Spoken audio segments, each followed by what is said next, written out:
આપણા કદાચ આપણે ગુરુદેવ ધારણ કર્યા હોય, એ ગુરુદેવની ઉપર આચાર્ય ગુરુ આવે, આચાર્ય ગુરુની ઉપર જગત ગુરુ આવે, અને જગત ગુરુની ઉપર ભગવાન ત્રિભુવન ગુરુ. પરંતુ જગત ગુરુ તો ત્યારે જ બનાય 4 વેદ 6 શાસ્ત્ર 18 પુરાણ જેનો અભ્યાસ કર્યો હોય અને જે વિપ્ર હોય,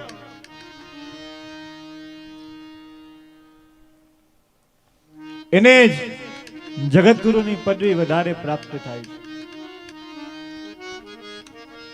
પણ અત્યારે કાંઈ કીધા જેવું છે નહીં. કારણ કે જગત ગુરુની તો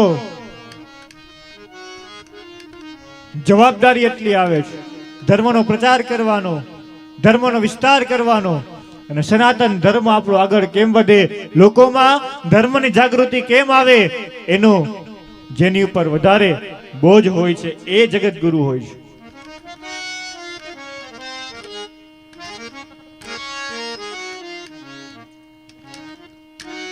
કારણ કે શાસ્ત્રમાં કીધું છે, ગુરુ બિન ભવનિધિ તરઈ ન કોઈ. ગુરુ વગર આપણે આ સંસારે સાગર કીધો છે, આ સાગરમાંથી આપણે પાર થવું છે, તો ગુરુ વગર આપણને કોઈ પાર લઈ જાય નહીં.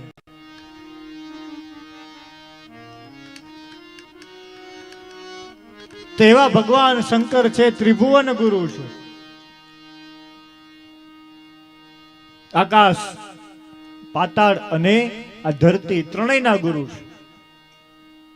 અને જો એની ભક્તિ કરો તો સંસાર સાગર નહીં, તમારા જન્માંતરના કોઈ પણ પાપ હોય એનો પણ બળી અને ખાખ કરી દે છે.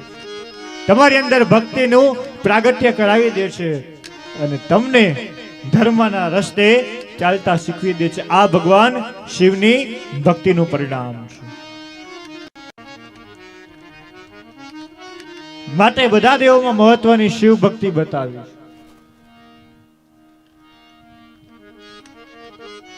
અને બીજું,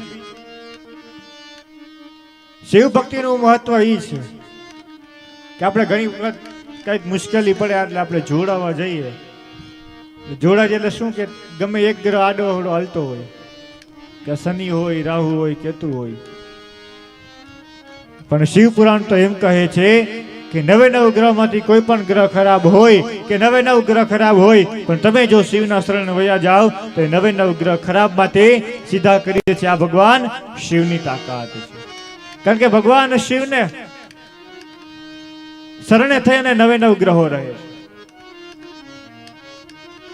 યજ્ઞમાં પણ જ્યારે શિવનું સ્થાપન કરે તો એની બાજુમાં 99 ગ્રહોનું સ્થાપન હોય છે.